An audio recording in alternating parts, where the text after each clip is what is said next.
Hello there, and welcome to the show, ladies and gentlemen. We hope everyone's settled in and having a great day because we're about to have a blast. We've got some awesome guests on the panel tonight. You can find the links to their channels in the description below, so be sure to check them out and see what they're all about. I sure do hope that you've gone to the bathroom already, everybody, because the show is about to begin. Take it away, Flippin' Rook.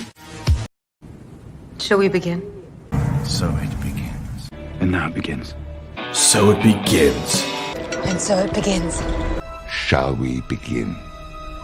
Shall I begin?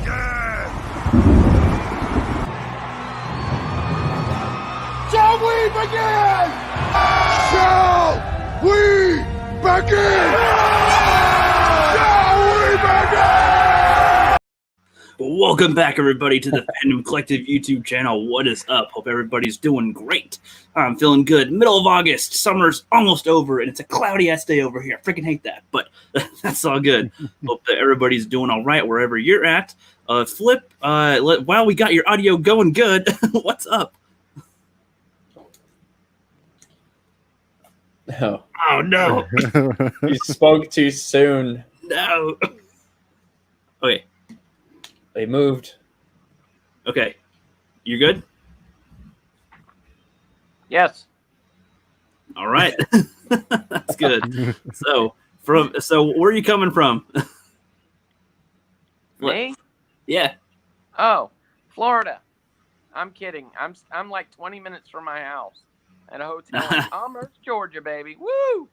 Heck yeah. Heck yeah. I wanted people to clarify because you got the different backgrounds. So that's great. So hopefully the connection will be great. It seems right now it's the best it's been so far, which is good. So fingers crossed for Flip. Everybody in the chat, fingers crossed. And then we got our guest, the Ryan RK Outpost. What's up, man? What's going on, Rook? I am really happy to be here. Glad we could make this work out. I'm doing fantastic. I'm here in California, where it is pretty sunny. It's basically always sunny in San Diego, California. Oppressively so. There's never a cloud in the sky to the point where it's annoying. Too much sunshine can be a thing, guys. But I'm happy to be here. That's good. Got your shotgun and baseball bat ready to go outside anytime?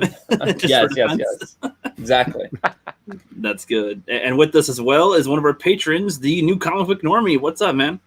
Nothing much. Doing pretty good. I'm in Alabama, so it's August in Alabama. Looks like it's about to rain a little bit, so if you hear some thunder or dogs barking, that could be it. You don't sound like you're from Alabama. I'm born and raised here. Lived here all my life.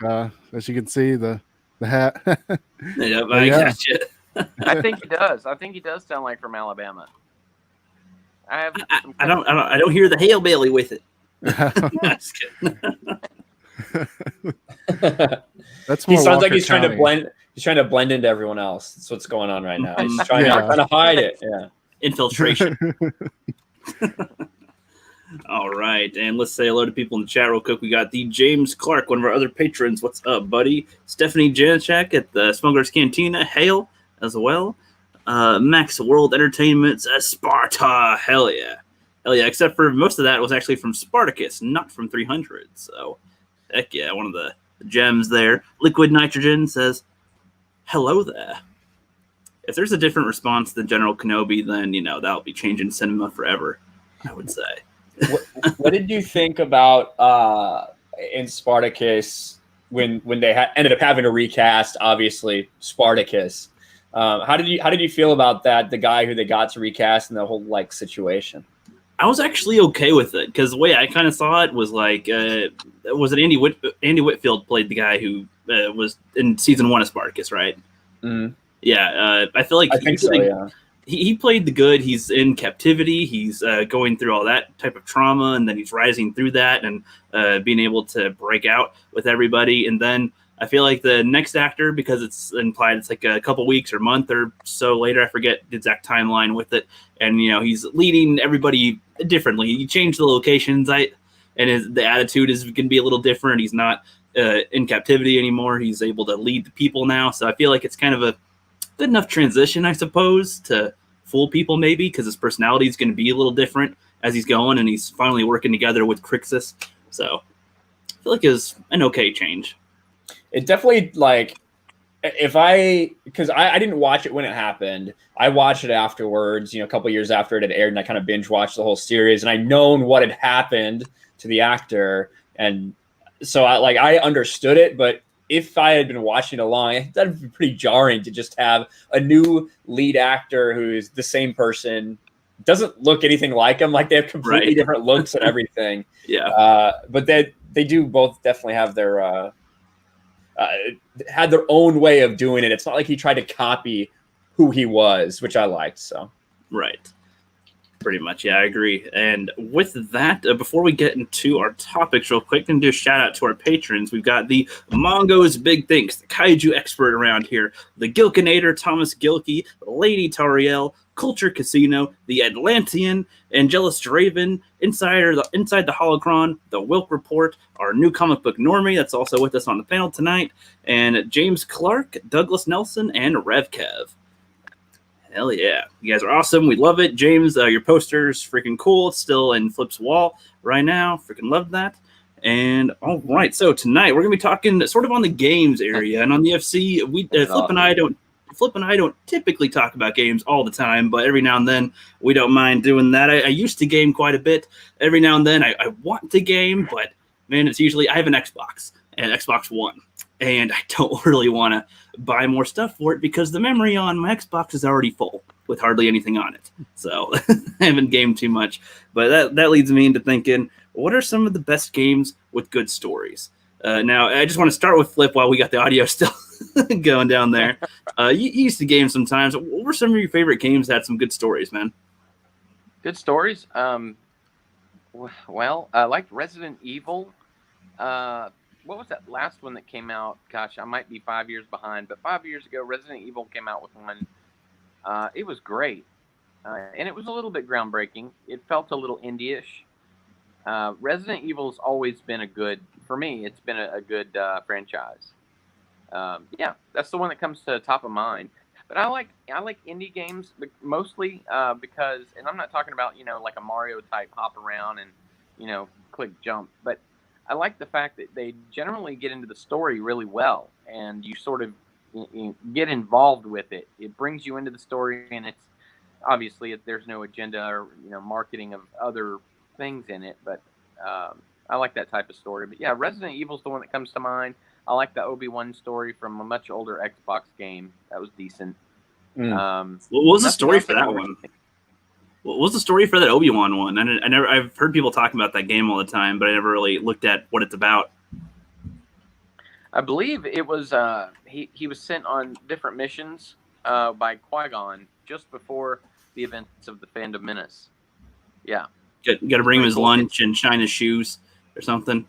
Yeah, it's been a minute. But it was good, yeah. And I like stories that you come into it no matter where you are. I haven't actually played Ghost of Tsushima, but I can tell, and I think any smart gamer or story lover can tell when something's right. I could tell before anyone put a video out. I saw the commercial, I was like, yeah, that's going to be badass. So, like along those lines. Hell yeah.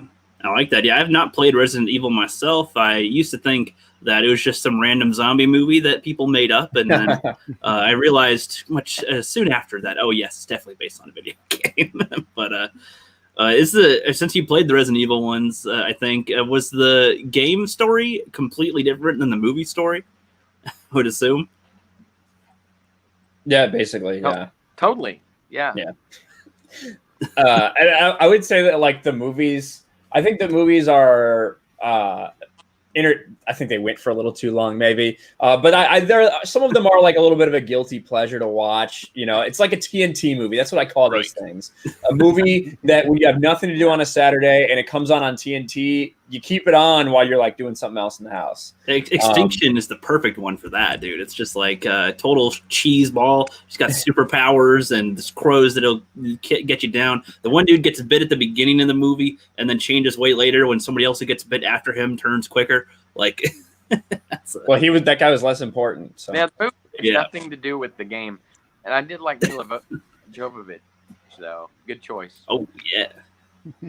Yeah, I'd say she's a pretty good lead for that. When they got to the clone stuff, I really was getting confused with this with their story with the zombies and stuff. I'm like, are they just gonna send an army of Alices against the zombies? Nope, just other agents, I guess, and then they all get killed in the next movie immediately. So it's like, okay, weird move. Then the dude takes her superpowers away, and then and then was it Val was being controlled by a spider chest robot? I'm trying to see that in a game. Like, I could see that being the thing. You got to shoot the spider things on their chest to get them back on our side. Yeah, it's not the way to turn them. Yeah, pretty much. What about you, New Comic Normie? What are some of the games that you liked growing up, or some of your favorite good stories? Some of my favorite probably would be some of the Zelda games, especially Twilight Princess. Twilight Princess was by far my favorite, but of course I liked Ocarina of Time as well. I wasn't a huge fan of the new the Breath of the Wild, because I like the older style Zelda games where it's kind of an open world, but it kind of, after a little bit, you have to move along with the story. But the open world games for me, it's just too much. Like I'm running around, I don't know what I'm doing. So that's why I like those older kind of Zelda games where it's kind of like a semi-open world. See, I got to admit, on Ocarina of Time, I had that on the N64, and I don't remember being invested in the game, so that might be why I didn't know what the hell to do. But I was at a point where I was just like, I have no idea what the mission is. I was just like, I was going fishing sometimes because for some reason I thought I needed to get a big fish or something, and then I would like try to play the flute to some horse I was running around. I was like, do you get to ride the horse or no? I don't even know. And I'm like, nothing seems like a main mission. There's no quest thing to look for, as far as I can tell. I was so lost. I was like, I have no idea what I'm supposed to do or where to go. It's such a big map. I'm like just going against the walls on the edge. I'm just like, no just trying to figure out, snap your mind back to remind yourself what I'm supposed to be doing. Exactly. There's no quest marker. Where do I go? Yeah. Just ask the fairy. Yeah, did you ever like Fable or a game like that or something? Kind of similar, but the older ones? I didn't really play any of that. Like I said, mainly it was just kind of Zelda. I wasn't really much into games growing up. So once I found I'm not really good at them. I don't really have much patience. So once I find a game that I really do like, I usually end up playing it over and over. Right, that's good. That's good. What about you, Ryan? You ever played Fable? I played a little bit of Fable. I never got super into it. I had a buddy who was really into. He had it, so that's why I actually played a little bit of it. Right. But he loved it. So I gave it a shot for a little while. It was okay. For me, oh hey Steph, Subway cookies, white chocolate macadamia nut, please. I got the day off, buddy. Nope, not today. And then Matthias brings up a good point that they are gonna have a new Fable. They did tease that at, I forget whether it was for the Xbox Game Showcase. I think it was the Xbox Game Showcase, but they teased that. That seems like it's going to be years away to me, but there are going to be a ton of people that are totally down for that when it happens. For me, I spent a lot of my childhood, or I don't want to say childhood, but like teen years playing video games, Star Wars games. I was into any Star Wars game that I could find, and luckily at that time, unlike now, LucasArts pumped out a ton of video games, because their kind of idea was, if something was successful, a game became successful, like say Civilization, like a game like that, they're like, you know what, we can do this for Star Wars. And so they change a couple things, kind of put a Star Wars skin on it, craft a story around it, and put it out. Same thing for Doom. When Doom became a big thing, they were like, you know what, let's do this called Dark Forces. And from that, we got Kyle Katarn and a really interesting series of games. Yes. But the one with the best story, the one that always sticks out to me, would have to be Knights of the Old Republic. And I think that's not only one of the best stories in a game, I think it's one of the best stories in Star Wars, to be honest. And if you play that game and you don't pick up on the signs necessarily, that's a reveal that's for a lot of people on par with the Vader reveal. And then a video game nonetheless. Exactly. And you spend so much time with it, and and playing as those characters, and you get to know them. That it was very impactful when that happened, especially when they showed you the breadcrumbs that you missed. That you're like, oh my gosh, I'm an idiot. How did I not figure this out? Right. They always referred so vaguely to the characters, so it makes sense for some people to be tricked with it. So yeah. And then somebody brought up Jedi Outcast as well, because I just brought up Kyle Katarn. Jedi Outcast is a great game. I love the entire Jedi Knight saga when it comes to Star Wars. But as for anything else, I think it was interesting that Flip brought up Ghost of Tsushima, because obviously a lot of people are raving about that. That game is interesting to me because I do think it's a very good story. However, for that game, it's almost the world you can immerse yourself in that I feel like is more powerful than the story. And I feel like right now in gaming, they have a similar problem that they have in the rest of entertainment, is that they're trying to craft this story that'll have shock value or subvert your expectations instead of just a good story. Sometimes just because you know what's going to happen or can feel what's going to happen or something's a little bit predictable doesn't necessarily make it a bad story, because it means that you've left enough crumbs that you can tell that the people are able to put it together and know where it's going to go. And I feel like sometimes shock value just for shock value, i.e. The Last of Us Part 2, can be a really bad thing and really detrimental to the story, whether we're talking about games, whether we're talking about movies, TV shows, anything. Yeah, I would have to agree right there. I mean, like with Halo, I kind of think, not knowing the books or anything before that with the lore, I could kind of figure how, like by the end of Halo 3 anyway, how it would probably end. But that did not matter with the story anyway or the gameplay. It was good to see it unfold. I mean, that's part of the thing. Don't people usually say it's the journey, not just the destination? And so, even if you know what the destination is, what is that journey that's going to get you there? Like, like I said, in most stories, you usually know that the good guys are going to win in some way, shape, or form. So I don't know why they think subverting your expectations will make it better all the time. But, like, I'm trying to think about, like, if any other games have any other games done a Last of Us 2 type of a thing where they just, are like, oh, you're going this way with the game, but nope, here's this. I haven't heard of that in a game before. Like, there's times that it's been done. Metal Gear Solid. I forget which Metal Gear Solid it was, but it had a kind of a similar thing where it threw you into as a player that you weren't expecting to play and having to kind of play as them, just like we saw with Abby in The Last of Us Part 2. But I don't think it was met with the same vitriol as this one, that's for sure. And there's a lot of things that went into the backlash for that, being the false advertising surrounding the game, putting Joel so much at the forefront of marketing, when they knew that he was just going to be, it was to make you feel like he was going to be a big part of it so they could just pull the rug out from under you. But, right. Yeah. Another Slipster back with us. Oh, he's got the marketing going on there with the face mask. Yep. Can you hear me? Yes. Okay. Yes. Perfect. All right. Just before we shift any topics with this, I guess the reason why I kind of brought it up was because it made me think about hearing about The Last of Us Part 2 and all the stuff that was going on with that, and just thinking about how with Assassin's Creed, they've been releasing like one game every single year. Call of Duty, they seem to release one every year or every 2 years, but it's like, and they do improve a few things or they add a few things, but I also feel they take away some of the experiences, and sometimes the stories just feel less than others. I'm like, oh, why is this happening?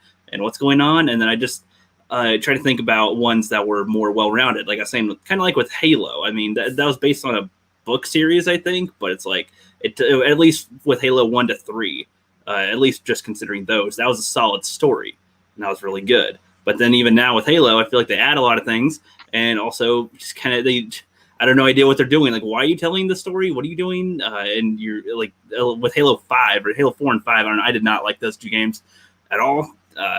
With it, I don't know if it was just because of the story, but man, a lot of the gameplay was part of it. But so I've just been thinking about gameplay lately, And I thought about, just thinking about simpler games back in the day. Super Mario 64. Paperboy was a game. Like, that was an actual game. A Paperboy, where he delivers papers. And that was actually a fun kind of game from back in the day. Story didn't matter with it, but the gameplay was fun. So I don't know. So how do you guys think that companies can make some good gameplay and good stories? Because it seems like they focus on one or the other these days, at least in my opinion. I don't know if you guys want to give some examples to some, or a new type of story that you guys would kind of like to see. Maybe. Well, I think kind of to what you said a little bit there, Rookie, is these gaming companies are focused on making money first and foremost. And, specifically games like Call of Duty, which does typically have an entry every year, and Assassin's Creed in recent years. Now they did take a break actually between Odyssey and the one they're about to release. There is going to be a 2-year period in there. But of course, this game just looks like essentially an Odyssey reskin. Mm-hmm. So it's all about making money. And even the gameplay is crafted. Right? Even the gameplay is crafted to, say, take Assassin's Creed. The gameplay is crafted to be grindy enough to make you want to buy an XP booster from them. You know what I mean? So they're not necessarily crafting these things with not all the game companies are crafting this thing with the expectation to entertain you first and foremost. It's to see how much money they can get off of you. Especially when you have places like Take-Two, who makes the NBA 2K games. There's one of those that come out every year, and there's always a priority on these loot box style of opening card packs, getting people to hunt this lottery that they're playing, this gambling to get your money. Mm-hmm. There's a couple developers out there, and Flip brought up Ghost of Tsushima. Sucker Punch right now, even though they haven't done much recently other than Ghost, they just came out and they said, hey, you weren't expecting this, but we're going to actually have a multiplayer DLC that's going to be free and include 0 microtransactions at all. So they're just giving you more value for that game that you have, as well as enticing others and reinvigorating possibly the market in a few months when that releases to buy that game they have now. Someone brought up Cyberpunk in the chat. CD Projekt Red is a company that historically is very consumer friendly. So they gave us The Witcher 3. And The Witcher 3 is a great balance of a great story with great gameplay. And when they did expansions for that, DLC for that, they offered it at an incredibly reasonable price for a huge amount of actual hours of gameplay and of content. Yeah. And I think that if we can continue to reward companies like CD Projekt Red when they do things like that, when Cyberpunk comes out, it's gonna demolish sales. I know it. If we can continue to support companies that support us, that's a great step along the path. But gaming specifically is in a bad spot right now when you look at the predatory practices of a lot of the developers. So it's going to take a while to fix that, I think. Yeah, I agree. It's almost like they're like, I picture like a big dude looking at somebody, that has money, and instead of they're trying to not beat you up for the money, but they're trying to do anything they can to get you to give them the money, but not doing things that you want them to do, or they hint that they might, and then pull it out from under you, pull a fast one with it, is what that kind of feels like. I kind of like how you said that one of them had downloadable content. That's what they used to have. Like Dead Rising was one I remembered where, you could play that game all you want. And then at some point there was downloadable content available where you can add, I think, a lightsaber, you can add different outfits, you can add a few different features to it. That was kind of cool. I thought those were things that people would get. I mean, even Call of Duty would add a few maps every now and then, but that's something that you could get, but you still get your main experience along the way. Flip, what about you? What do you think about this stuff and how going off with what Ryan was saying? If you're with us, I don't know if you stepped away or if you just turned it off for the audio or not. But while he's thinking about that, what about you, comic book normie? For me, be the story wise, just write a good story and make the story at least a number one priority. Like nothing, no hidden agendas, nothing like that. And if you do want to put your agenda in it, don't be lazy with it. Actually take your time, make the story, but make it a good story. and also too when it comes to like especially kind of like games that have been out a little bit. For me, since I really don't play them much, I'll go to buy one, and I'm like, wait a minute, is this the actual game? You have this tier, and then you have this part, or is this just the downloadable? Like, what am I buying here? Which one do I need to buy just to get this game? I just want the base game, but I wish they would just just throw that one game out, and then that's it. That's all I have to get, and then it'll be easier for newer people like me. Whereas, I go online, or the online store, just hey, that's the one I need. Yeah, I agree. And I mean, I like them having the option where you could purchase extra things, but that when you buy your base purchase, that's the main content that you're getting from it, and anything else is extra. I mean, I feel like that's kind of a common thing that everybody talks about these days with it, right?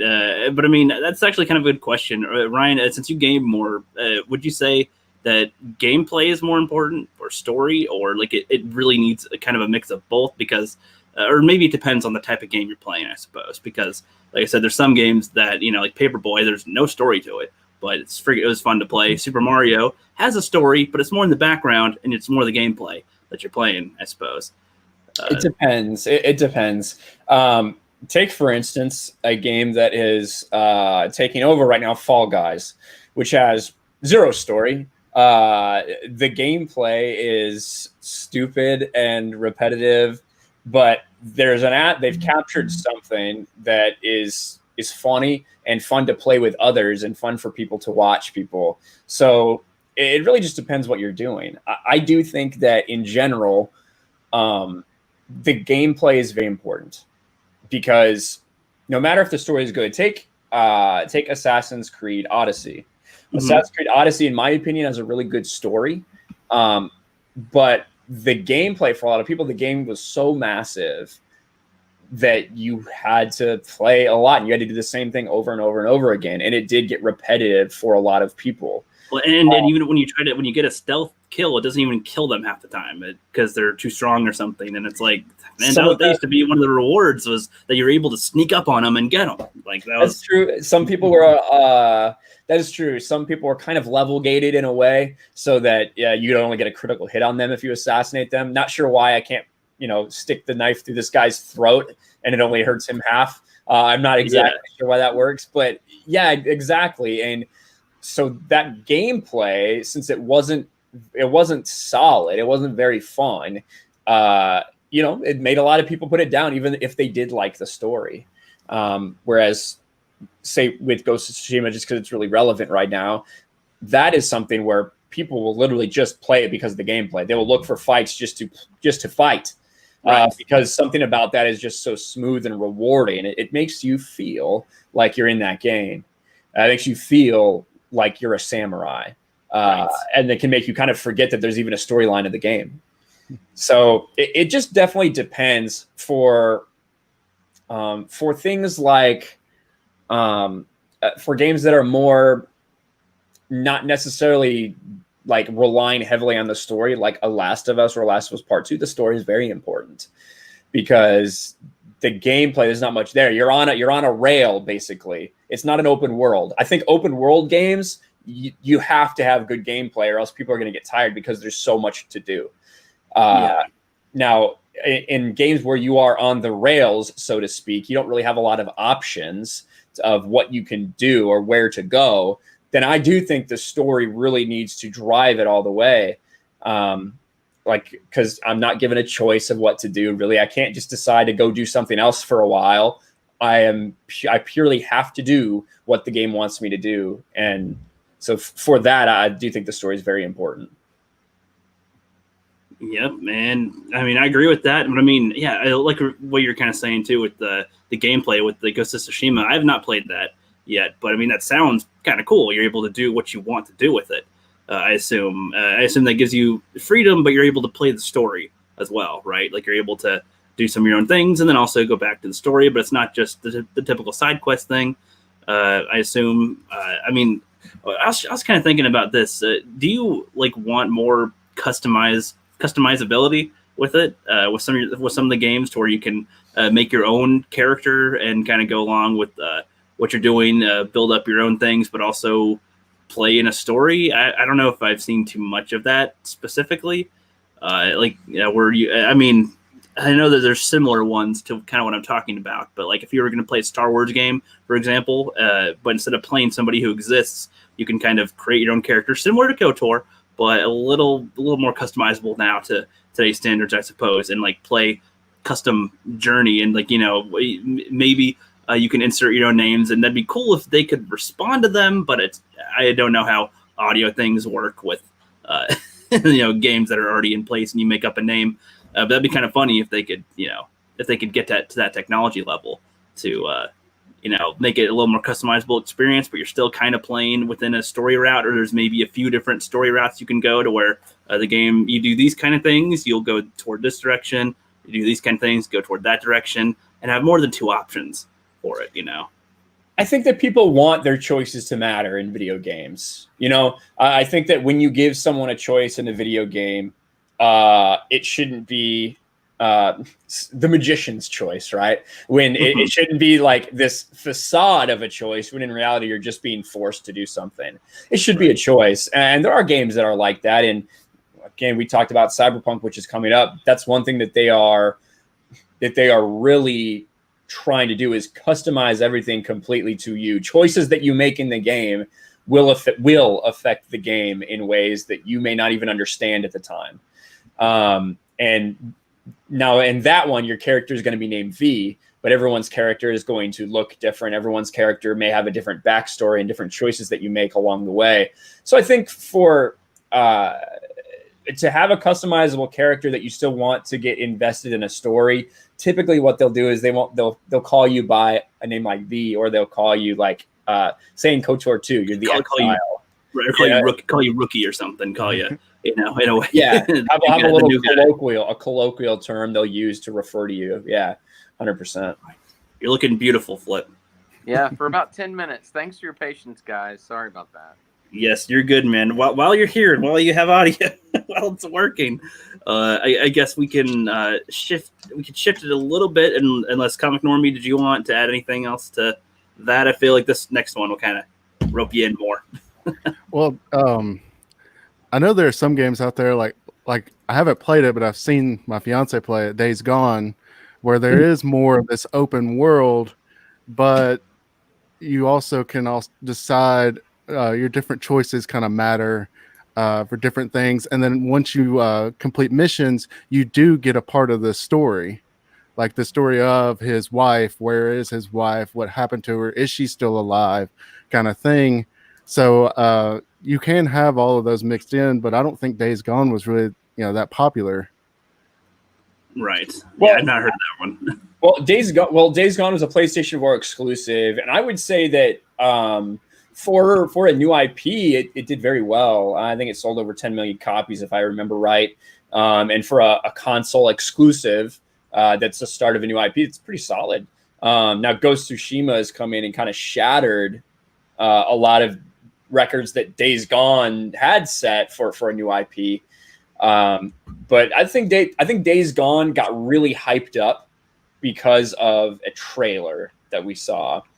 We saw a trailer for Days Gone where our character ran into like a zombie horde and was running away from them, and people were like, "Oh my gosh, this is like legitimately frightening and scary," and kind of what you expect from a zombie game. Like if there were these hordes of zombies that could run, and that hyped a lot of people up. I think it may have let a couple people down a little bit, maybe got overhyped a touch, but overall, I think they're probably really happy with what they did. Well, yeah, that sounds good. I kind of want to play that now, to be honest. Good old next zombie game. I'll see if I can find that trailer that I'm talking about. Hey, in the meantime, let me tell you a little something about zombies. Sure. Okay, so I mean, it's maybe the last thing I can say tonight, so I want to say this. Okay, so you guys remember a movie called 28 Days Later? Yeah. And zombies, yeah, and they could run. It was like the first movie where they ran. So I had a friend who was at the time, well, we were giving each other movies for holidays just for fun, and so I got him 28 days later, and he's like, "Excellent! I'm going to watch this with my wife and my daughter." I was like, "Great!" So a couple days went by, and he's like, "Oh, hey, thanks for that movie." I was like, "Yeah, right, right."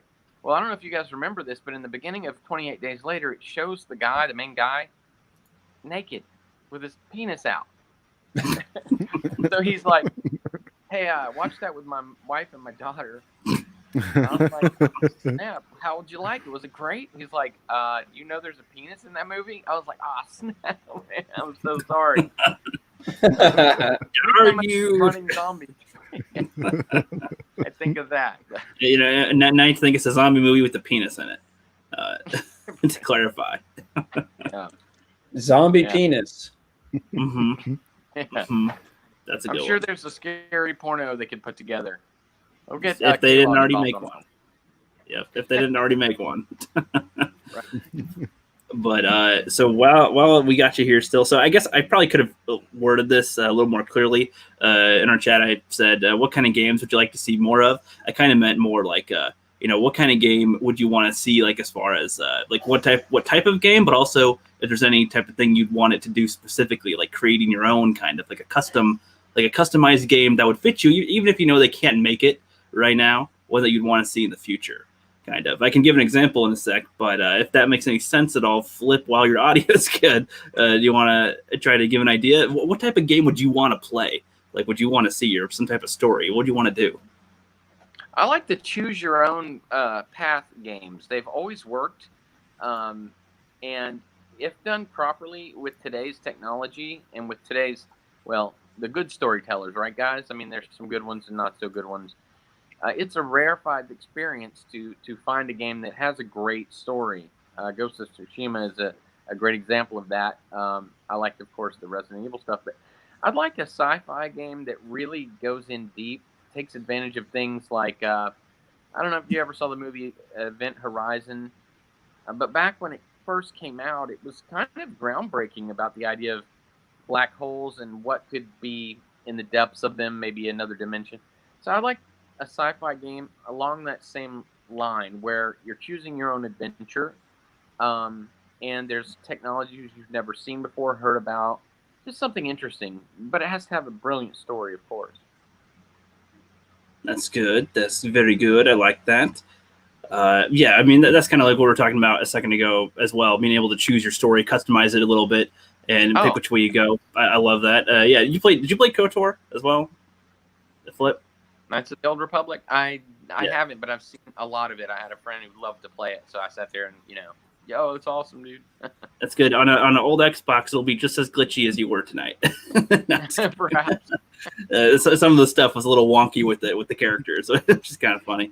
But yeah, you see, it's funny that we're talking about zombies a bit ago, because that was kind of the type of game that I want to see, but more like a mix, kind of like a mixed game of like Dead Rising meets Nazi zombies from Call of Duty in a way, meets something like, in a way, I wanted to say Assassin's Creed, as far as being able to, if you're able to change your gameplay style from the first person shooter to third person.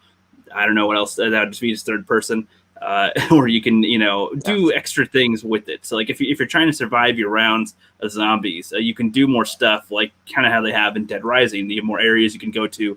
You have more items and vehicles you can use in Dead Rising. I'd like to have that kind of applied with Nazi zombies. Like you have your rounds that you go through, but you could unlock a car and freaking run them over or something. You can do different things, go to different areas to survive.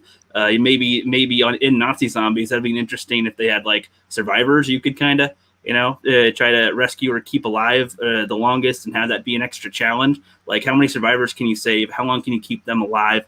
If you got to go get them food. But this is like all a part of the Nazi zombie formula, the rounds formula, I suppose. Or you could take some of the zombies and convert them back to humans to be on your side.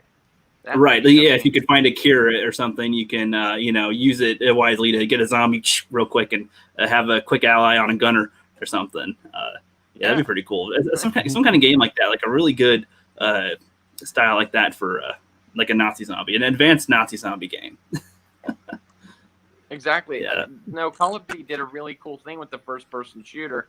with bringing the zombie thing into it. I mean, it's not like we haven't seen Nazis and we haven't seen first-person shooters, but you know, the zombies angle also used plenty. But all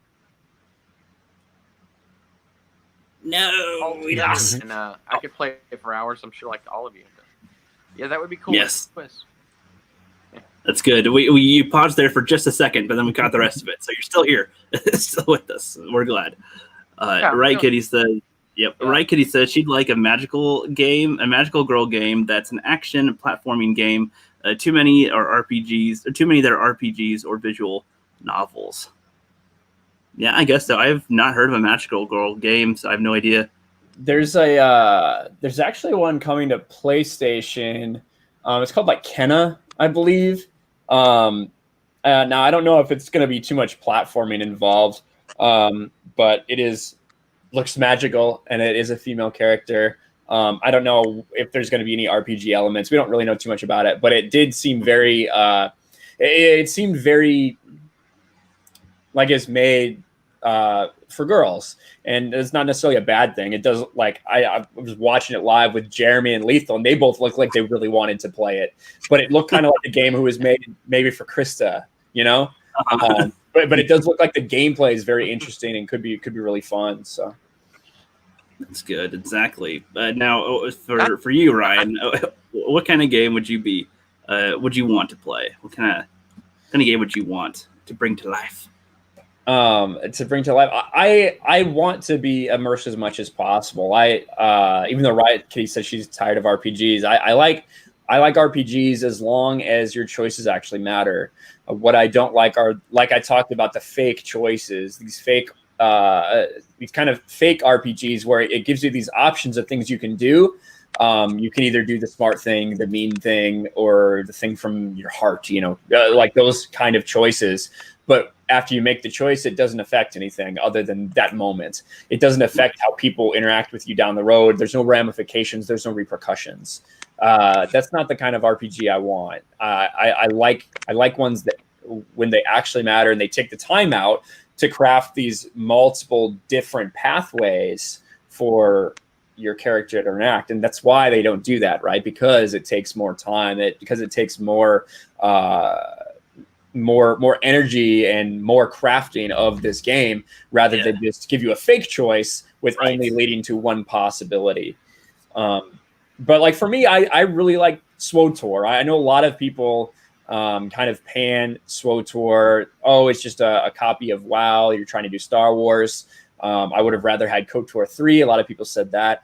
I enjoyed Star Wars: The Old Republic. I don't think it's a perfect game, but it is a game that allows your choices to matter, at least in some way, shape, or form. There's a lot of different things you can do with all of your companions, as far as romancing them or getting them to like you or not, or even killing them sometimes, that are, not necessarily reversible. So I enjoyed Star Wars: The Old Republic, even if it may not be perfect, but I really enjoyed it for what it was. And the game's set in the Star Wars universe with a ton of expanded universe lore behind it. Oh yeah, man! How many games did they make? Like 50 back when Lucasfilm or LucasArts was busting those out. Well, I mean, I know that LucasArts has like the record for the most games under like the Star Wars brand or something. Maybe other than like Mario, but right.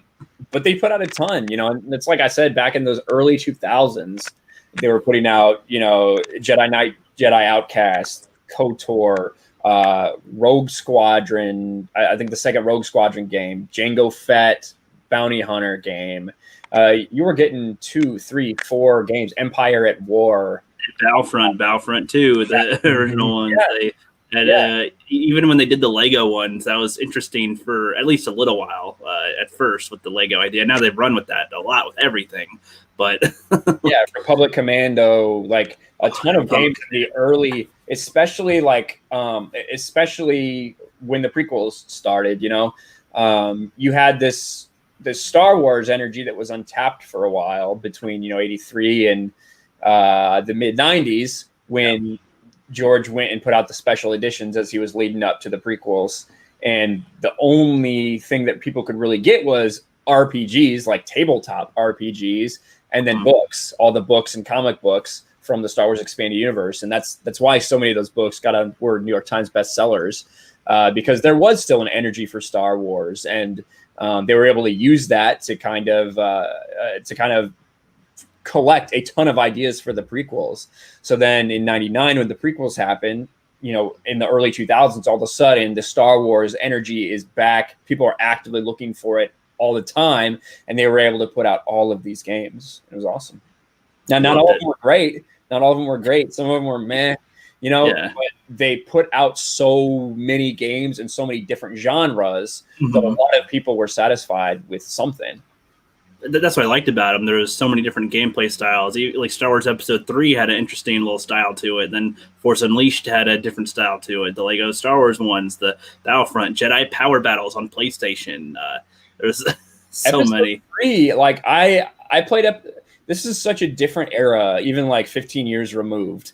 Like I played Episode 3 2 weeks or so before the movie came out. Like they released a video game, so I knew what was going to happen. You knew so much of the plot of the story, which is crazy to think now in this era of spoilers, right? That you could play this video game that was basically the plot 2 weeks before. They did that with the Marvel movies too. I think with Phase 1. I don't know if they released it 2 weeks before, but they released an Iron Man game, a Thor, Hulk, and Captain America game along with the movies. Yeah, and I remember sitting in Revenge of the Sith and telling my buddies, I'm like, there's about to be this epic Anakin Mace Windu fight. Because that was part of the. And it showed the cuts. It shows the cutscenes too, right, in the game. Because in the game, in the game, there's a series of essentially the way the game goes is there's a series of just fighting through crappy enemies to get to the boss battle, and the boss battle was Anakin versus Mace Windu. Now, actually, first it was Mace versus Palpatine. I think you had to beat Mace and beat Palpatine. Then Anakin came up, and Anakin fought Mace. And I was like, "There's going to be this epic fight. It's going to be incredible. You just wait." And then Anakin just comes in there, chops off his arm, and then he gets thrown off the side of the building. I'm like, "What was that?" Well, I just remember it being the cutscenes because it was showing Mace about to attack Palpatine, and then Anakin slashes the lightsaber. Instead of cutting his arm off, it cuts to them clashing lightsabers, and then shows all that, and then goes into the battle. And I liked how they showed the extended Jedi slaughtering and all that. The old lady, she's like, "You are not welcome in here." He's like, "You're dead." Yeah, yes. You get to see her kill Jocasta, or you get to see him kill Jocasta Nu. You get to see him take on Sindralig, the Jedi Battle Master, who's one of the only Jedi Masters who's still at the temple. Yeah, man, that was awesome.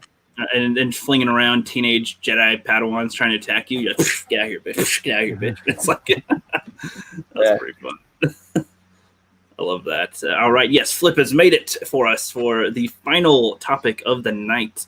Right here before we flip on over to our game, and that is, what advice can we give to celebrities? I mean, of course, if we've all been looking on Twitter or on YouTube, different videos, just people's attitudes. There's been a lot of celebrities that are going kind of crazy. A lot of celebrities that are just maybe not saying some of the right stuff, I guess. I remember last time we were looking at, I thought it was Lady Gaga or something that posted something, but it was Madonna, I think, and I don't know.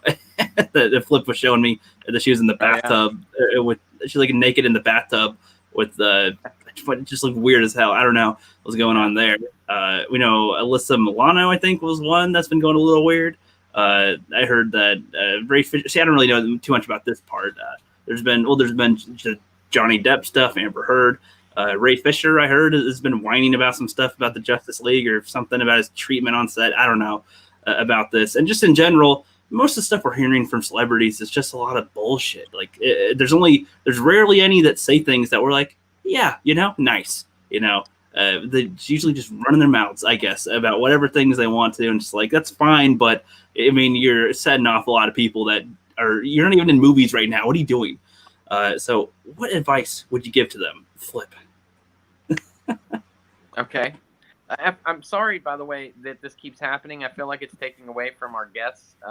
That's not my intention at all, guys. Thank you so much for being here, Ryan and Normie. I really appreciate it. Even more so for your patience. But as far as I'd say, shut up to the celebrities. Just shut up, more than anything. That's the biggest piece of advice. And doesn't matter what your political ideology or your angle, all that is just they really need to take maybe a moment of introspection and center themselves. Maybe meditate a little bit longer. Maybe lay off the acid and ecstasy, and maybe stop going to Scientology, and just maybe talk to people in a really normal way, and don't go get on camera and start preaching. I think that's my best advice, because we all really just want to watch stories and hear things that we feel similar to or familiar with, and yeah, that would be my advice, I think. Yeah, I like that. So you wouldn't get naked in a hot tub or in a bathtub. A hot tub would make sense, bathtub, and I guess to post online and look crazy. You don't want to do that? No. I like his frozen image right now. It's just like, oh no, like he's looking at something horrible off screen. Like the Madonna picture just popped up. Yeah, pretty much. But while he's frozen at the moment, new comic Normie, what advice would you give to celebrities right now? Kind of the same as Flips. Just shut up. Or if you just want to do anything on Twitter, just post about what you're doing. There's like, especially like comic book writers and artists. I don't care about your politics. I care about what you're doing in the books. What are you doing, coming up with next? Things like that. Just all they're doing is just alienating, a portion of customers. When Dan Slott comes out and says any Trump supporter is a Nazi, or so Kelly Sue DeConnick says, if you don't like my politics, don't buy my book. Well, fine, I won't buy your book, and now it's getting canceled. But yeah, just promote what you're doing, or if you're doing good things like say charity stuff, promote that. Do uplifting things. It always seems like it's just doom and gloom stuff, and it just really gets old after a while. Yeah, I agree. I mean, I have a lot that I can add to this in a sec, but Ryan, what advice would you give to celebrities? We have these people who are, in a lot of cases, more privileged than any of us will ever be, trying to tell other people about injustices or about privilege. And obviously, I'm going to echo a lot of what Comic Book Normie and Flip said with, we don't care what these people think. We don't care about their politics. Same way with sports players. I don't care what a sports player's thoughts are in the current geopolitical realm. The reason I care about you is because you have a sick jumper. You can three-pointer, right? That is why we care about you, professional athlete. The reason I care about this actor or actress is because of their role they had in a movie, not what they think about the upcoming presidential election. And the reason that we are consuming these things, the reason that you are a celebrity, is because we want to escape a little bit from the real world. If I wanted to hear about that stuff, I'd turn on Fox News or CNN. But I don't. I'm watching a movie about something fake. I'm watching a made-up story about a world that may or may not have elements that are similar to my own, because I just want to immerse myself there. I'm watching sports for competitiveness. Because almost everyone has some part of them that is competitive. That's why you're watching this sport. And it's sickening when these people are constantly trying to tell us that what we think is wrong or something like that. In the case of Amber Heard and Johnny Depp, listen, I think they deserve each other. I think they're both pieces of shit, to be honest with you. I think that anyone that's trying to say that it's one or the other, I just don't think so. I think both of them are garbage human beings. Is one a bigger piece of garbage than the other? Possibly. But at the end of the day, they're both in the dump. And that's how I feel about that. When it comes to the Ray Fisher stuff, I think that Ray Fisher is trying to. It feels to me like Ray Fisher's trying to take advantage of the current social climate right now, and I like Ray Fisher. I really like Zack Snyder. I'm literally looking forward to Zack Snyder's Justice League. But when you come out with these allegations and then don't give very specific details, in the same way that if a woman comes out with allegations against a man of Me Too, I might say, that sounds terrible. Where's, what happened? Where's the evidence? Like, where's this trail? Right? Proof, basically. I'm not just going to believe you. In the same way that I'm not going to believe all women, I'm not just going to believe Ray Fisher. Do I think that Joss Whedon did a lot of these shitty things? I 100% do. It was probably extreme hell on their set with switching up the production from Zack Snyder's stuff to his, I imagine. Yeah, and do I think that Joss Whedon is scum and did a lot of this stuff? Yes, I do. But I'm going to demand the same thing that I would demand from anyone else. You know what I mean? Yeah. I'm gonna demand that you show me. Now, he said that they're working through a legal process right now, and he can only say so much. I'll give you the benefit of the doubt of that for a while, but if that's the case, then stop talking about it and let it play out the way you're supposed to let it play out. Because now it seems like it's almost not attention seeking, but trying to make sure attention stays on it, which I don't know. That's not the way I would go about it. Right. I mean, the best example for how I think people should kind of behave is, I know people probably hate hearing me bring him up sometimes, but it's like Jason David Frank, guys, the Green Ranger on Mighty Morphin Power Rangers. He does lots of fan stuff. He's a fans first kind of guy. He really cares about them. One of the things he's doing right now, though it is an adorable attempt, it's a futile attempt. Right now, he's trying to go to comic book shops and try to be there so that people can go there to get signed by him and stuff, but bring people to the shops to give them some business. I doubt that it'll do too much. It might spike them up a little bit for that one day that he's there, but he's trying to, and he's not running his mouth off about other people. If anything he puts on public stuff, he's talking about good things about people, or he goes on to Instagram and does interviews with old cast members that he's known before, other Rangers from the show, and just talks to them and puts them up on YouTube. That's what he should be doing. It's like he does poems, like he puts that up on YouTube. Like you don't hear a bunch of bullshit like you do from everybody else. So that's what I would say. Yeah, it's just like we do care about these people, but we don't care about them for the reasons they think. So then they have all this attention, and there are people that care a lot about every aspect of their lives. Weird people, right? They care about what they're doing, what they did when they took their child out for a walk. And that's why we have these paparazzi things. But I feel like they've gotten this level of notoriety and importance so that they feel like what they say matters. They feel like them publicly endorsing a candidate for president matters. Does that matter? Does it really matter that Taylor Swift, right? Does it really matter that Taylor Swift has all of a sudden become political? I don't think so. I do not think. There's going to be a couple people, right? In the same way that of my subscribers on my channel, if I say something, there might be a tiny fraction of people that would go do that thing if I told them to do something, right? I don't think that's realistic.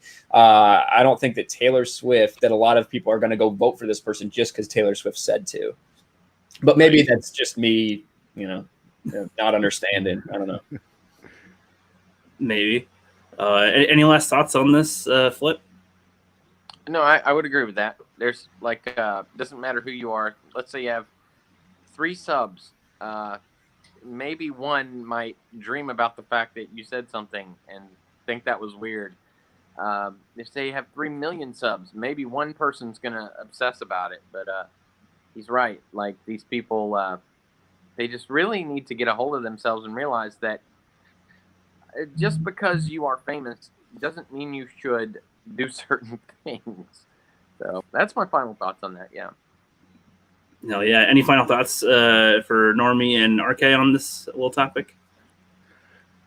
Yeah, mainly I don't take my morals or live my life the way some celebrity who lives in a mansion says I should live it. So yeah. Would you rather see Brie Larson cooking? No. Well, I'm saying, the one thing, this was brought up that'll be on our podcast on Friday, but just touching on it just briefly, it's like one with Brie Larson's channel, it seems very produced, like other people are directing her with what to do. YouTube would be the perfect opportunity for her to be herself, to like be away from it, because any other time we see her, any of her quotes, it's always very public and very in front of everybody, very on camera. It'd be cool if on YouTube she was literally just being herself, like dropping facade and just kind of be herself. And if she has other skills or talents, to do them there, or just talk about stuff she actually does like. I feel like if she's trying to have a channel, she's trying to do something with it. Otherwise, I don't see the purpose of doing that either, really. But I think the problem is that the person we saw in public was the real her. I think there wasn't a facade. I think that could be. I think the YouTube channel is the facade. Like that's 100% what I feel. Like the person we saw on Jimmy Kimmel, I think is the facade. I think that they realized they had an image problem with her because of because she was being real, and so like this is all a marketing tool in order to make people feel like she is a regular person. Right. Which, I mean, it's kind of funny, though, the way they have her on her YouTube channel, because she's clearly acting it, not really being it, I guess. I mean, I don't know. It's hard to tell, I guess. When you see a lot of people just from, being online or on TV or something, it's, I don't know. Like with Jimmy Fallon, I've heard some people say that in real life he's kind of a douche. But, on the shows, he just seems like a goofball, like when he's doing his stuff. So it's kind of hard to judge it, I suppose. So what if The Rock was a dick, but we just never knew? Like, Yeah. Yeah, I know what you mean. Yeah.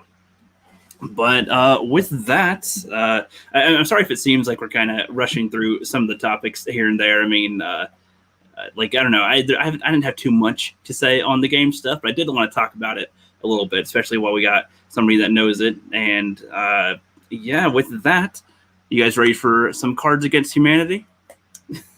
Let's do it. Yeah. Hell yeah. All right. Flip is almost with us again. He froze where he was. There we go. We're going to call him Froze Master Flip or something. I'm not sure. You there? All right. Perfect. We're just about to do the card game Flip. Are you all ready? You're muted, Flip. Oh, he's probably talking to somebody next door. With that, hopefully he's good. Yep, you're muted.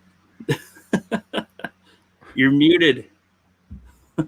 You're muted. There we go. All right. I don't think he's just thumbs up. You're muted. We can't hear you. You're muted. Well, I think I mean, I don't know if he can hear us or not. I guess. Do you hear us? Do you hear us? Like you're muted. The mic is off. Yeah. He hears you. He hears you. Okay. All right. That's all good. All right. So I'm going to share the screen here for that. I finally learned how to get it so we can get the game up. All right. Nice. So before it would just, I didn't know how to share it while also being in it. All right. So you both are there. So Flip, if you can hear me just fine, can you go to the Decks Against Society page and join us with the game, if it works, whether he's muted or not. All right. Yeah, this might take a second. While we're waiting on him to get on in here, I guess while we got a moment with that, I will take a look at the chat. With that, I'm going to tell him he's muted on here so he knows. All right. So we got, see, this is why I have sunglasses, so I don't have to squint at the camera. There we go. There we go. She's been around this since she was so young that she doesn't know how to stop trying to act like somebody else. Yep. Okay, he knows he's muted. Okay. Yeah, she's been like, that's the thing. Brie Larson's been in Hollywood since she was like 7 years old. Like, she didn't go to school. She went to, she was homeschooled essentially by like her parents going through like as she was an actor. So she's not a normal person. So that's what her YouTube channel is. Her trying to act normal. Yeah, I mean, I would kind of agree on that. Here, I'm going to try something with Flip real quick. I'm going to see if this will work. Since he's out of there, maybe this will work. See if it works. I don't know if you guys can hear. Hello. Hey, I'm trying to see if this will work. If we can have you on speaker. Can you guys hear him okay? Or speak, Flip. Speak. Speaking. I am speaking. I hate that this has happened. I am so grateful to y'all's patience. I truly, truly am.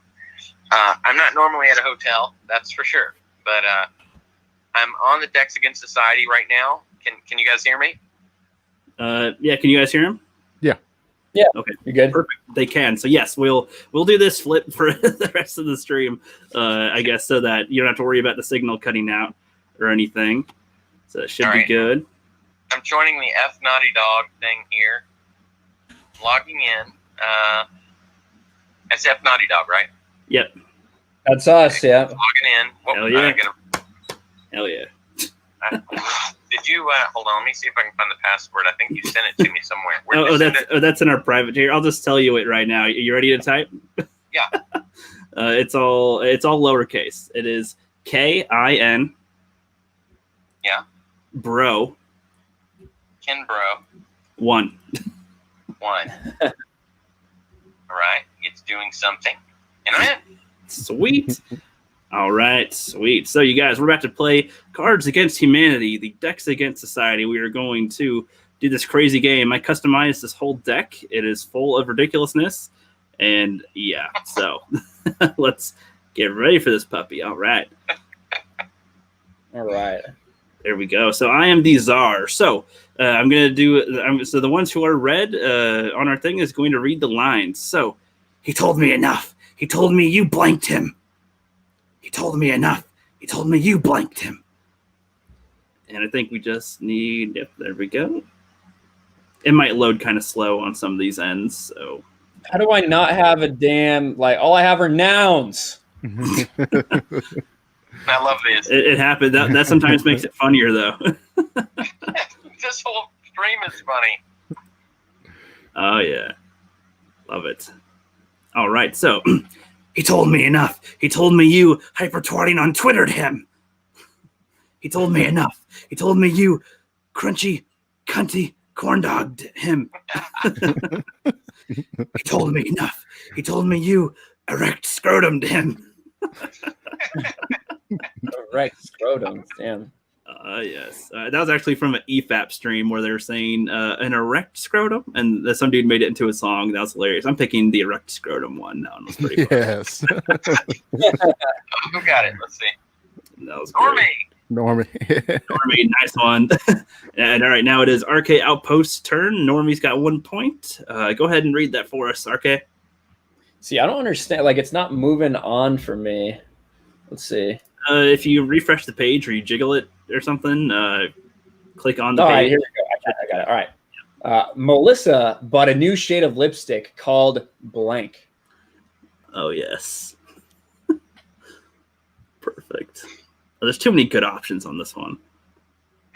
Okay. Definitely a lot of good options. I'll do that one. I didn't have shit the last time. All right. Just waiting for new comic. Normie. There we go. There it is. Sorry about that. No, you're good. Melissa bought a new shade of lipstick called Hardcore Pornosaur. Melissa bought a new shade of lipstick called King Queefer.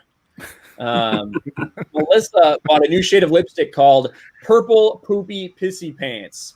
Well, I think just the fact that purple is a shade, I think we have to go with Purple Poopy Pissy Pants for the win. That is the most logical. Reminder, I did customize all this. These were all in my head at some point. Thank you.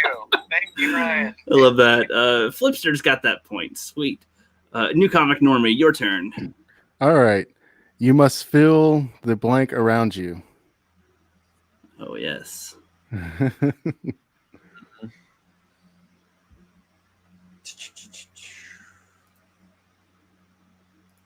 Boom. Whoa. All right, so you must feel the boobs around you. You must feel the itty bitty clitty titty around you. Or you must feel the big gay around you.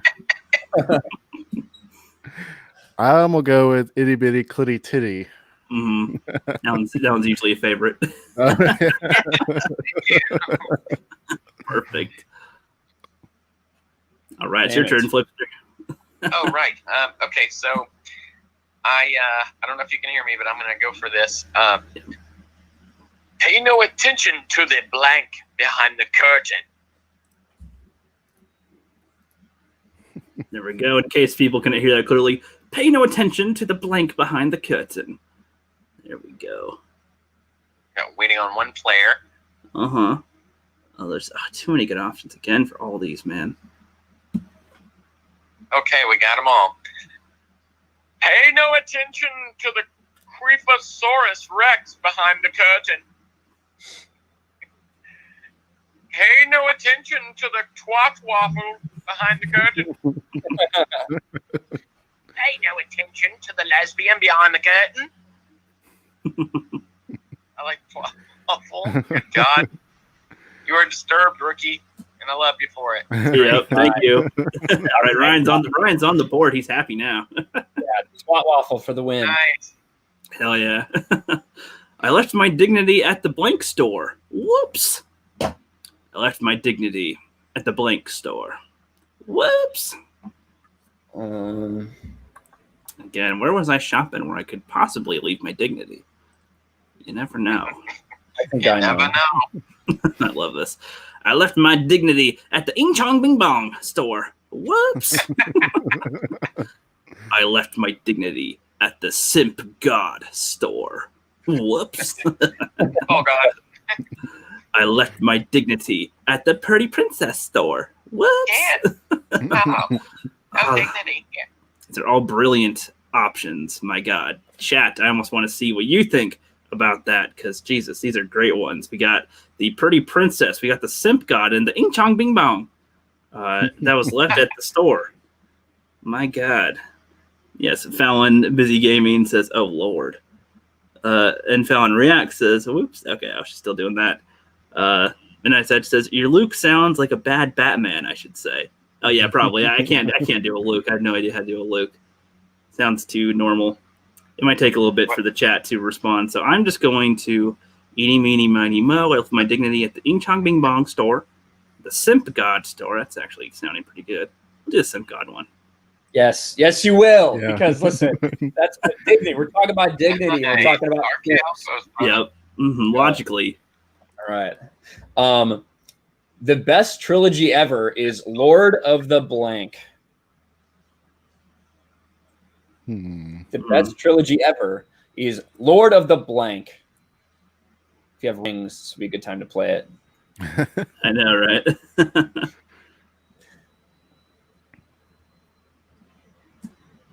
This is where one would leave such a thing. Exactly. Oh God. The best trilogy ever is the Lord of the Ryan Johnson. That's Ryan Johnson's mystery trilogy. The best trilogy ever is the Lord of the Scrotum. The best trilogy ever is the Lord of the Ray. I feel like the last two are the same thing. But I think we just have to go with Scrotum. That's the only one we can choose. Like you said, the bestest ever would be Ray. Flip is in the lead. He's our former champion. He got his butt kicked the last 2 times somehow, but he's making his comeback again. Flip with the scrotum. Yes. Alrighty. Yeah, ice cream with vanilla, chocolate, and sprinkles of blank is fucking delicious. Oh, yes. What is a matching boob? What? I don't know. I don't know. I'll tell you later. Ask you later. Okay. There we go. Perfect.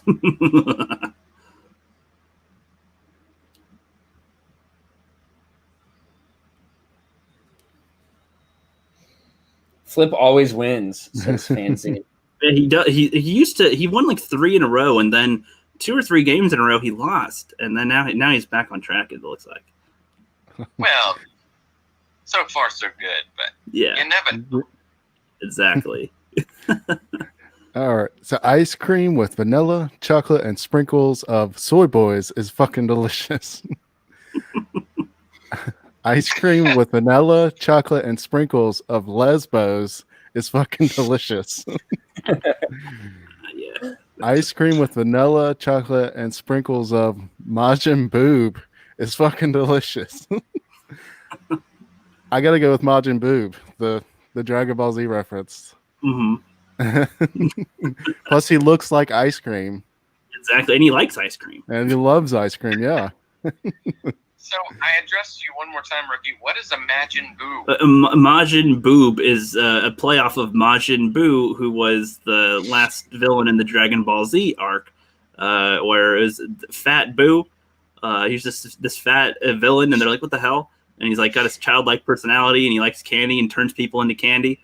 And then later, his evil half comes out and stuff. He's even more worse than him. So, but then I just instead of putting Majin Buu as an answer, I'm like Majin Buu. That works.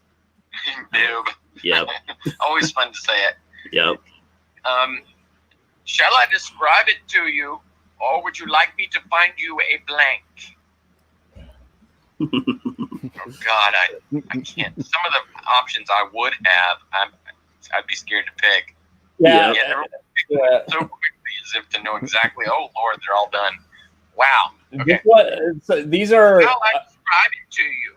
Or would you like me to find you an idiot sandwich? That's pretty good. I like that one. Shall I describe it to you? Or would you like me to find you a fog blaster? Shall I describe it to you? Or would you like me to find you the cockinator?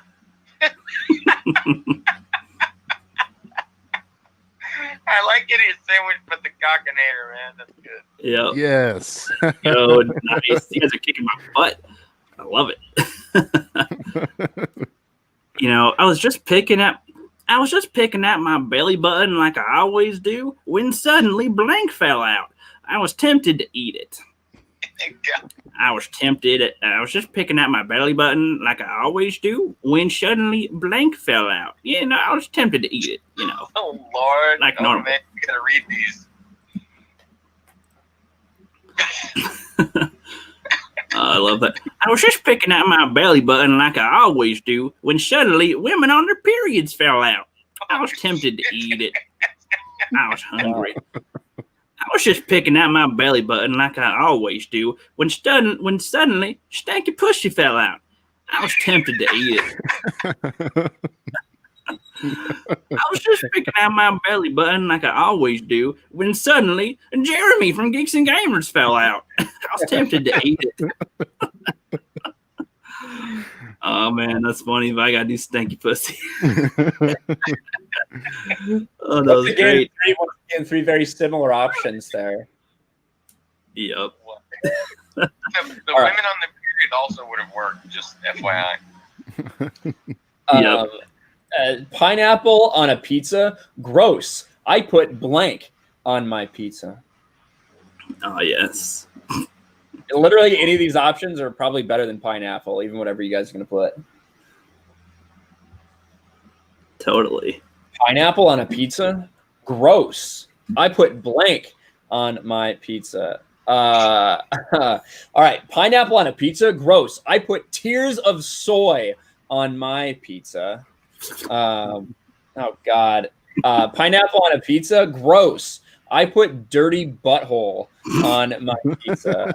I have to retract my statement, I suppose. Pineapple on a pizza? Gross. I put fuck Naughty Dog on my pizza. This is hard because fuck Naughty. I feel so much connection to fuck Naughty Dog, but I think that I want a tears of soy. I want tears of soy. I want Ryan Johnson's tears on my pizza. Yes. Yes. Nice. It wasn't mine, but nice. Damn it. Yeah. Well, I wanted to get rookie one because he's going to 0. Mine was the one baiting you, but it was too much baity. It was, yeah.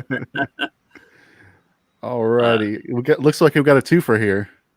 Yep. So, dear Grandma, I finally blanked and can't wait to show you my blank.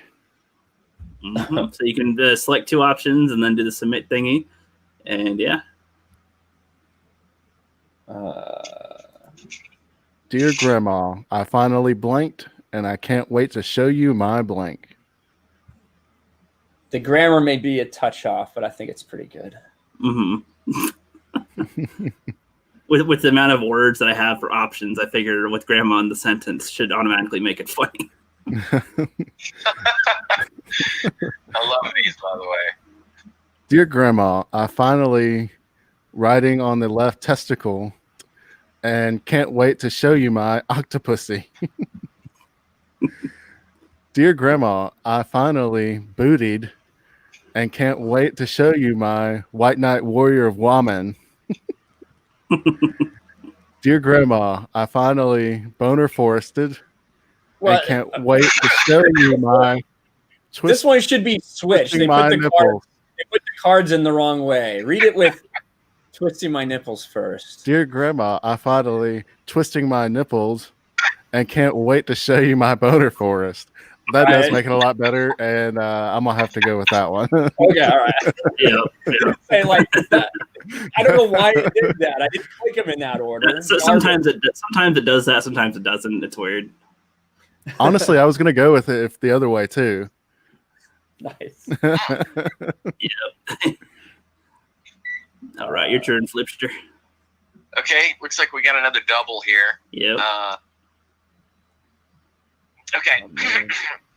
Karen didn't like the blank on her sandwich and the hint of blank in her drink. She will speak to the manager. She'll speak to the manager. That's my John Malkovich, by the way. So, this game's so much easier to play not live because you're not afraid of. Karen didn't like the blank on her sandwich or the hint of blank in her drink. She will speak to the manager. Love it. Love it. It's because of your game that I figured that one out. All right. All right, here we go with the actual blanks filled in. Karen didn't like the whitey on her sandwich or the hint of blackie in her drink. She will speak to the manager. Yes, that's the first time that they built an option for people's cards. I love that. Okay, Karen didn't like the pizza dipped in ketchup on her sandwich or the hint of Miss Piggy in her drink.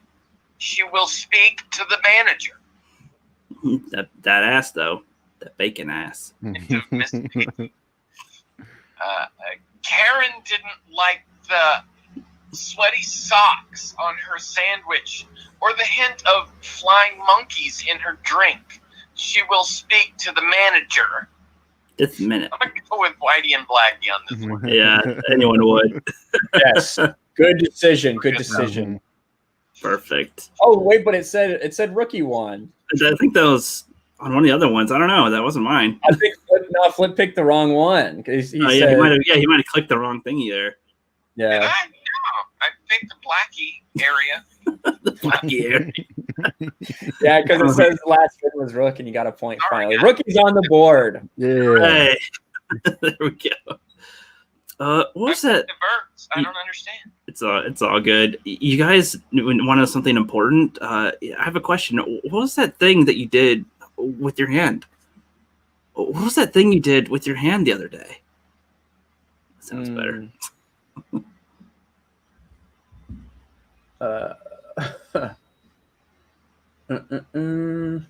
Pretty young lady. You put some new ones in here, bro. Not yet. It's just finally cycling in different options than our other ones. I haven't seen some of these. Yep. What was that thing that you did with your hand? Oh, it was skateboarding on your face. Oh, well, that's a new move. What was that? What was that thing that you did with your hand?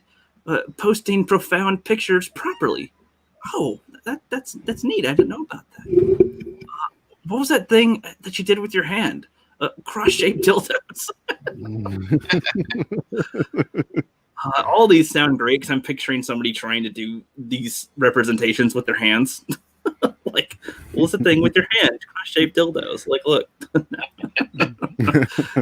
Posting profound pictures properly. That sounds very orderly. You know, like a good office, good house. Skateboarding on your face sounds like one of those moves that people would do. That's a new sex move for sure. That's SJW move. You do it on their face. I'm actually gonna do the skateboarding on your face. Yes. Quite all right. There we go. I would be tied right now. I would be tied. That's how we win. Not blank what we hate, but blank what we love. Yes.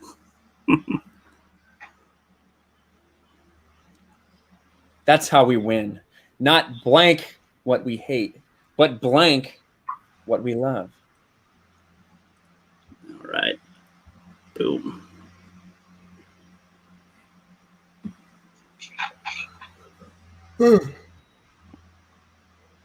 All right. That's how we win. Not scissoring sluts what we hate, but ass what we love. That's how we win. Not popping panties what we hate. Is that supposed to be popping or pooping? Just making sure. That's popping, yes. Yeah, I was just making sure.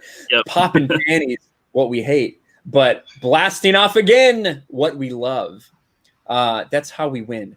Not ripping underwear off what we hate, but spank me harder what we love. Ooh. Let's see. God. Scissoring some of those might have been in the wrong order. I don't know if reading them the other way will help reassess. Are there any of those that are out of order for anybody? No? Was yours, Rookie? Not trying to give it away, so that's why I'm not saying so. Exactly. All right. That's good. Not blasting off again what we hate, but popping panties what we love. I think that's Rookie's. I won't tell. I gotta. All right. I gotta go scissoring sluts. Not even because it makes sense, just because it says scissoring sluts. I don't have a choice. That's a favorite on the tongue to say. Scissoring. He's a killer, dude. He knows exactly what we're thinking in our heads before we do. Yep. I'll take it. Trick or treat, smell my blank. Give me something good to blank.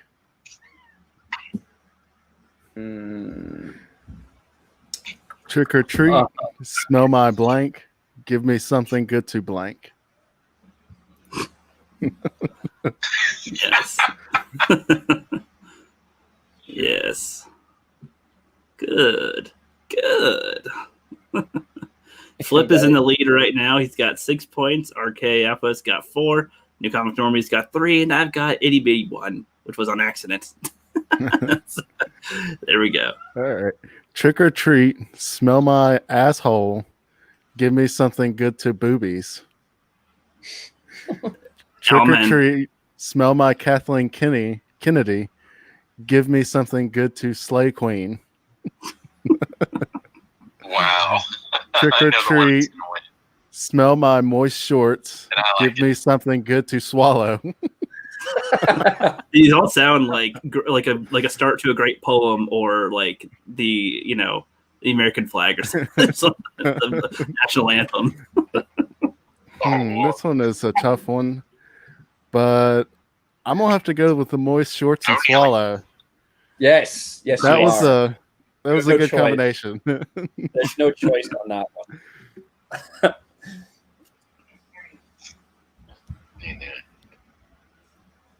All right, who is up? I think it's Flip. Okay. Oh, sorry about that. All right, Ryan. Good job, man. Thank you. I solemnly swear that I am blank. Sorry if I'm yelling. I don't know if you can hear me. We can hear you. Perfect. Yeah, I pretty much have the phone like 2 inches away from the mic, so they can hear you. Thanks, brother.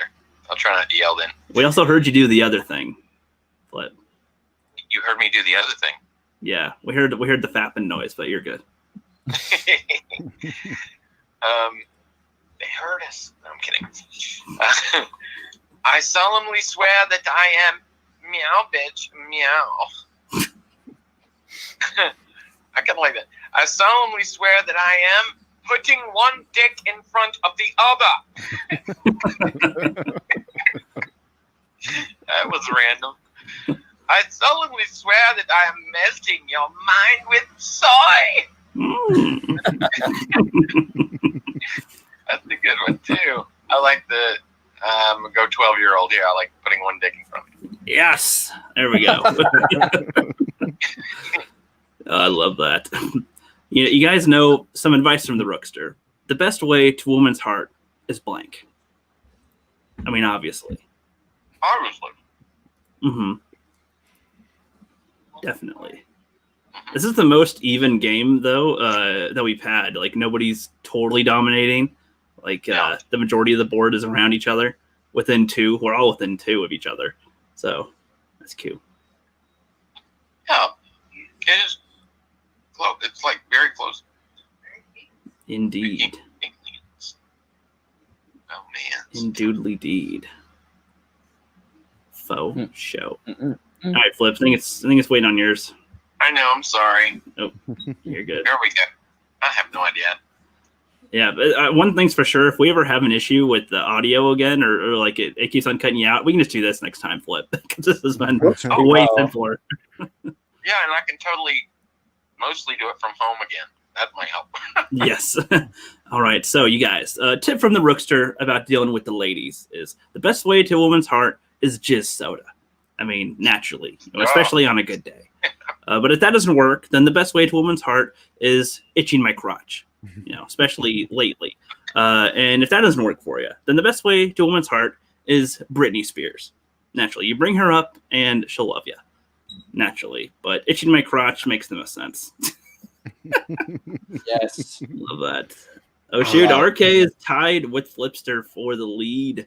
If you give me your point, I'm first. Help me blank. You're my only hope. Ah, yes.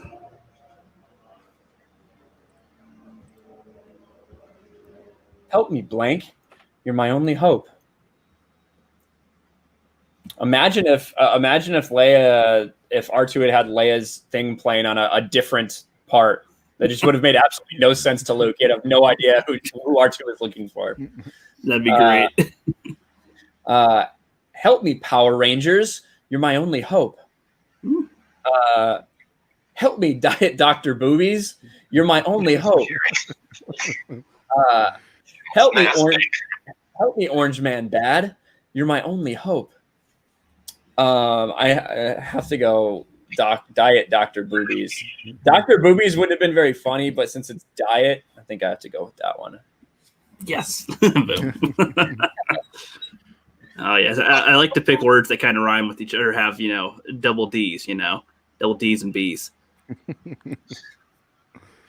Alrighty. You 9 shall be known as the Fellowship of the blank. Well, somebody put theirs in pretty quick. You 9 shall be known as the Fellowship of the blank.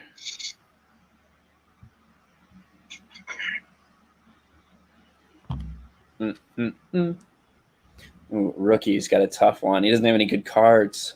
Or maybe he's got so many. Or there's too many good ones that you just can't. Got so many good ones. You 9 are known as the Fellowship of the Gazongas. That's Gazongas. Gazongas. You 9 shall be known as the Fellowship of the Fandom Menace. There we go. That's not bad. You 9 shall be known as the Fellowship of the Darth Dildo. Double D's. I gotta go with the Darth Dildo. Double D's are always good. You have no choice. The Fellowship of the Darth Dildo. That's That'd be a good movie. At least Yeah. a good half hour, at least. You know, for a bit. That's a good movie. Brie Larson could star in. All right, Flipster, it is your turn once again, sir. Yeah, all right. I love it when we smash blank together. Love it when we smash blank together. Now y'all go ahead and do this. What are we smashing? I think you know. Oh. I need a Cookies. description now. Okay. I love it when we smash fat belly together. Making waves. But what really gets me hot and really going is when I love it when we smash stool softener together. Oh, that's a dirty mess. Not softened stool, just stool But softener. if that's Yeah. a low day for you, I really love it when we smash freeze-dried Asians together. I don't know why I came up with that word. That wins all day. It's a good one, Normie. And that was kind of a throwaway. I love it when you give a throwaway and it wins. Yep. I like that. All right, so you guys, they may take our lives, but they will never take our blank. They may take our lives, but they'll never take our blank. Is anybody even still watching us? Not like 8 people. Thank you, 8 people. Thank you, 8 people, for sticking around for this bizarreness of a mess. Yeah, Matthew Liato says, Jesus, the cards are full of massiveness. Yes, quite a bit, actually. Quite a bit. And what's up, Rev Kev? Thank you, the 8 people that are still watching this craziness on. All right, so I love this already. They may take our lives, but they'll never take our jizz. They may take our lives, but they'll never take our gayness. I could see that being a roll call in a new movie or something these days. In the remake of Braveheart, that'd be the new line. Yeah. They may take our lives, but they'll never take our damn dude, that diggity dog dope. Duh. Whew, that'd be a tough one. And if you're trying to go to battle, that'd be a tough one to do. Right there. Get an arrow to the throat before you get it out. Yeah. Do it again. They may take our lives, but they'll never take our damn dude, that diggity dog dope. Duh. For some reason I can read that. I can read that better in that voice. It's so 90s, man. Man, the gayness just fits. Like, it just works, you know. It does. Like, you don't want that. indeed. You don't want that to go away. Can't take the gayness. All right, Ryan's 2 points away from victory, and luckily it's his turn, so he's not able to get a point this round. So go ahead, man. 1 fish, 2 fish, blank, bitch. Hell yeah.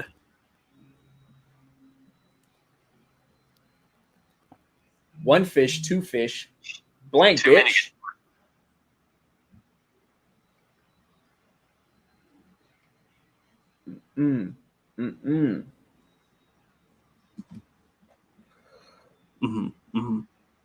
Quite satisfying.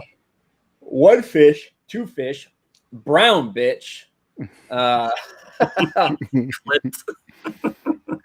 1 fish, 2 fish, blobfish, bitch. That one makes sense. Yep. This one kind of does too. 1 fish, 2 fish, Gungans, bitch. I think we gotta go Star Wars. Fuck, it was flipped. God. You fool! You fell into his trap. I'm myself at 9 points. I don't care what anyone else says. I got a point. We're close. 10 is the winner when we get to 10. The best way to get out of a date is tell your girl blank. The best way to get out of a date is tell your girl blank.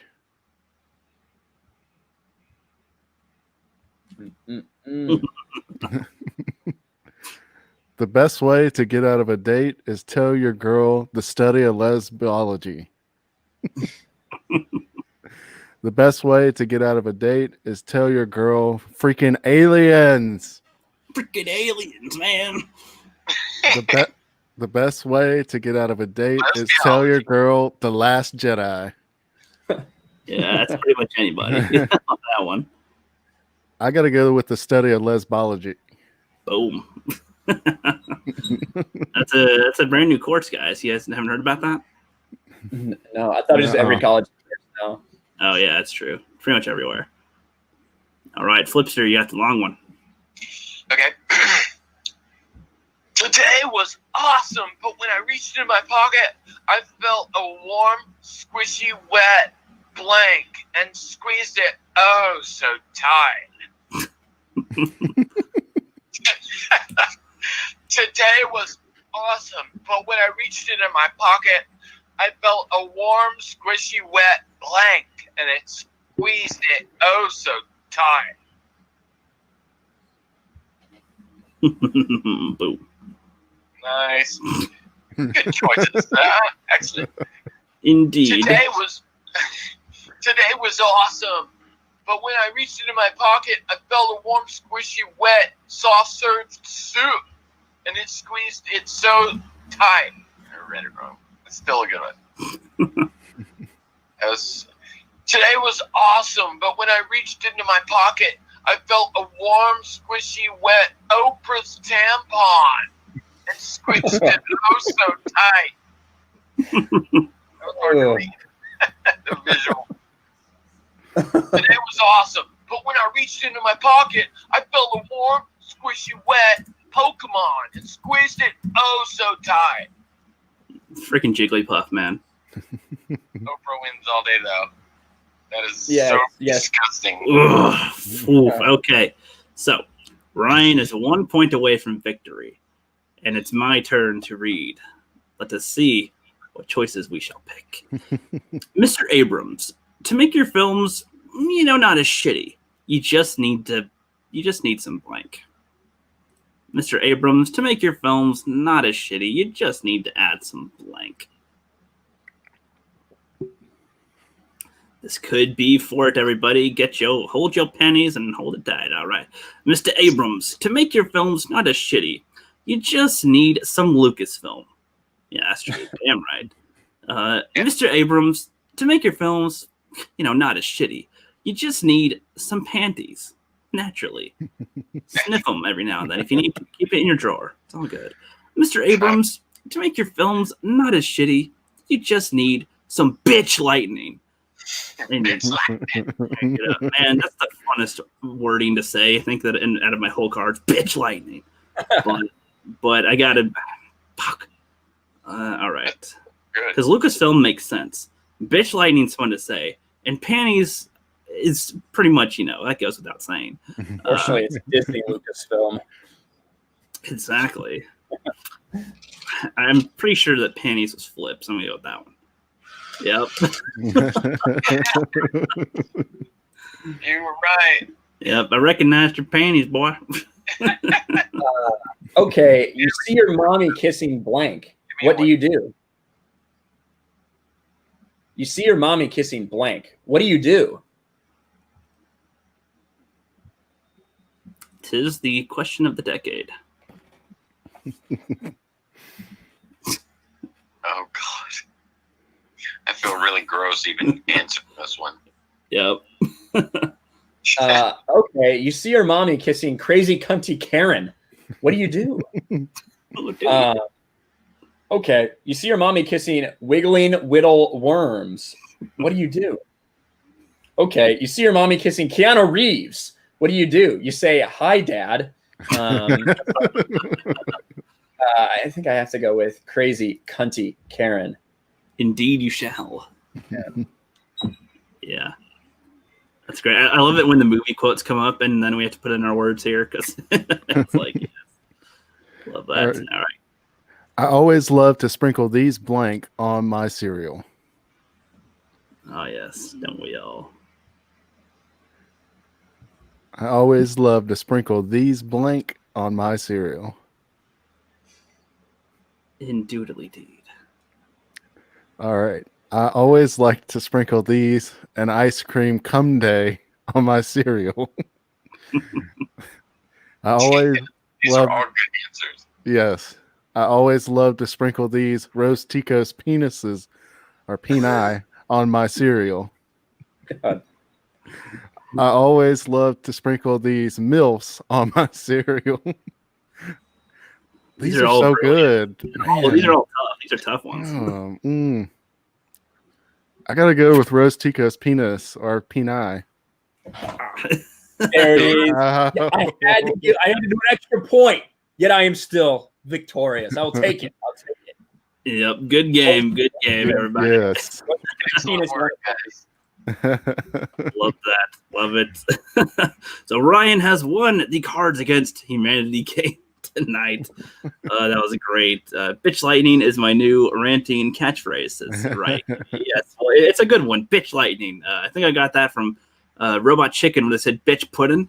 But I was like, no. What's better one? Bitch lightning.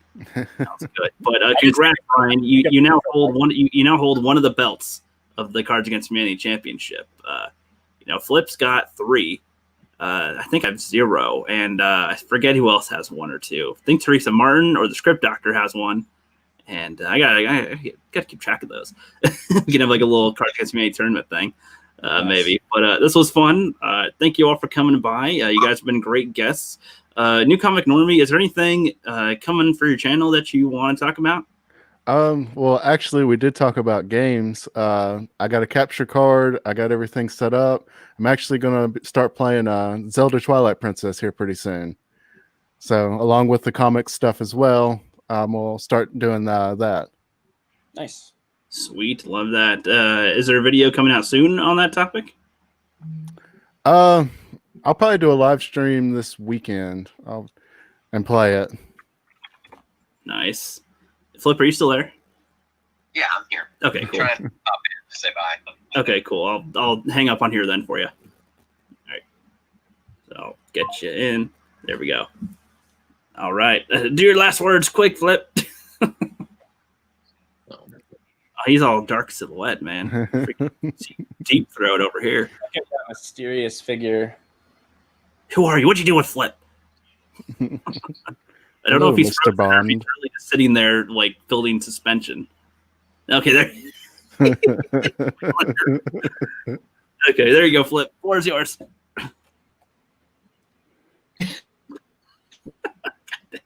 Maybe I should have kept him on the line. Let's do it again, Flip, because that's freezing you up on you right there. That's we're doing that. Yeah. Yeah. Fair enough. It was freezing up quite a bit. Sorry, I tried. That's all good. You can still give your goodbye, though. Okay. Now? Okay. Yeah. Well, gentlemen, thank you so much for putting up with the madness that was tonight. It was really great to have you, Normie, and Ryan as well. You guys are just an absolute blast, especially very patient people. So it was great. Thanks for coming by. Yep. Absolutely. It was fun. Good. Thanks for having me. Oh yeah, love it. And Ryan, what else do you got going on? What's going on with your channel in the next couple weeks? No idea. I do need to make a video about something that Dave Filoni said a while ago that popped up again yesterday that people are interpreting as something that they shouldn't. But that's how Dave Filoni likes to speak. He likes to present a certain point of view. So I'll be making a video about that the next. I don't know if I'll get to it tonight, but probably tomorrow. Talk about video games on my channel.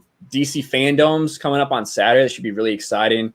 We're going to get some announcements about movies that are upcoming again, like Zack Snyder's Justice League, and some video game stuff. So it'd be awesome. Other than that, just grinding. You can catch me on Sports Wars, Gaming with Geeks, the Geeks and Gamers Twitch, my channel, pretty much anywhere. So Right. I'm sorry, I didn't see your private message until just now because I was on the other screen. But regardless, thank you very much for that. Thank you everybody in the chat for coming on by. This was pretty fun. And yeah, we'll be back next week with some new guests. And yeah, thank you, Rev Kev, Riot Kitty, the Gilkinator, everybody. We might do an extra stream this week too. I'm not sure. But with that, have a great one, guys. As it